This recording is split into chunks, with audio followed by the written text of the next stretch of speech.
John D. Give it to me like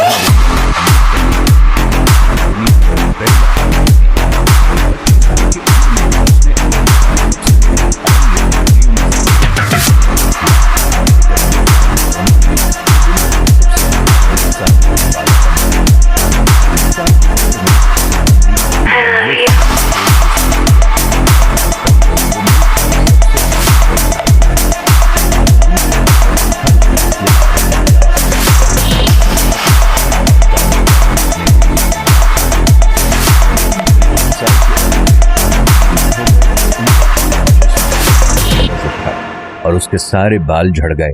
مکمل اذیت میں دنیا کا واحد اربپتی کچھ بھی خرید سکتا تھا، لیکن وہ صرف سوپ اور کریکر ہضم کر سکتا تھا۔ ایک ساتھی نے لکھا، وہ ہنس نہیں سکتا تھا، مسکرا نہیں سکتا تھا، زندگی میں کوئی بھی چیز اس کے لیے کوئی بھی معنی نہیں رکھتی تھی۔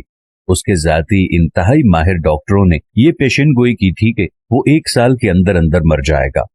وہ سال آہستہ آہستہ گزر گیا۔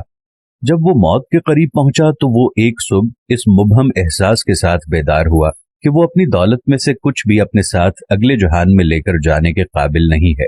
وہ آدمی جو کاروباری دنیا کو کنٹرول کر سکتا تھا، اچانک ایسا ہوا کہ وہ اپنی زندگی کے کنٹرول میں نہیں ہے۔ اس کے پاس ایک انتخاب رہ گیا تھا۔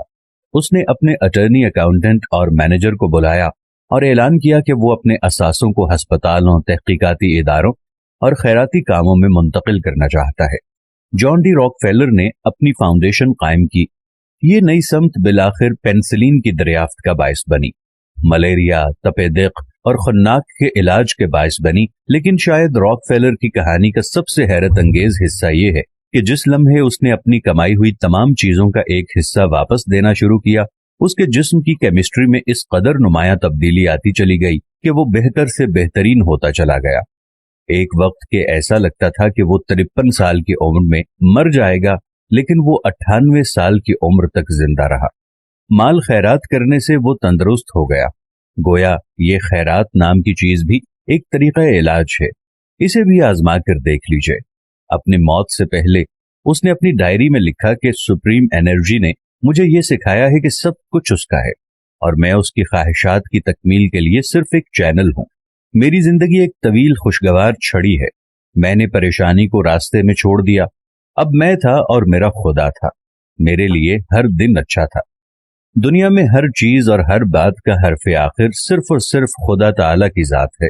اگر آپ نے اس کی مرضی کے مطابق جینا شروع کر دیا تو آپ کی زندگی کی تکالیف کم ہونا شروع ہو جائیں گی، اور اگر آپ نے اس کی مرضی کے مطابق زندگی نہ گزاری تو زندگی میں بہت ساری بیماریاں، پریشانیاں آپ کے سامنے آتی رہیں گی۔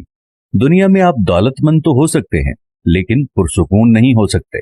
تو خدا تعالیٰ کے بتائے ہوئے طریقے پر زندگی گزاریں اور اپنے آپ کو پرسکون رکھیں۔